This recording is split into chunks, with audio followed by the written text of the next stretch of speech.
Baki prasetu. Gledajte ovo, brate. Pozdrav iz Herceg Novog. Pitajte Miroljuba šta misli o svešteniku Nenadu Iliću. Nemam lepo mišljenje o njemu. Odmah. Nemam lepo mišljenje o njemu. Žao mi je tog čoveka što govori ružne stvari i sebe kompromituje.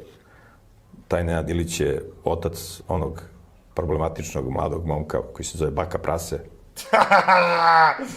Svi znaju za mene jer sam tata, bre.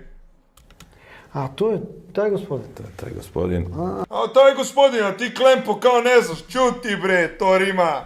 Znači, kao on ne zna, to je taj, čuti bre. Tako da, žao mi je to i njegovog sina i njega što rade loše stvari, tako da nemam lepo mišljenje o njemu. Pa zašto radi loše stvari, veoma je popularan? Ko? Baka Prase. Pa popularan i pornoglumice su popularne. Lik me uporedio sa pornoglumicom. Je moguće.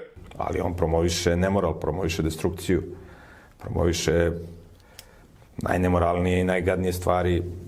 Ali eto, takav mu je otac problematičan. Tako da žao mi. Distrek na Miroljuba.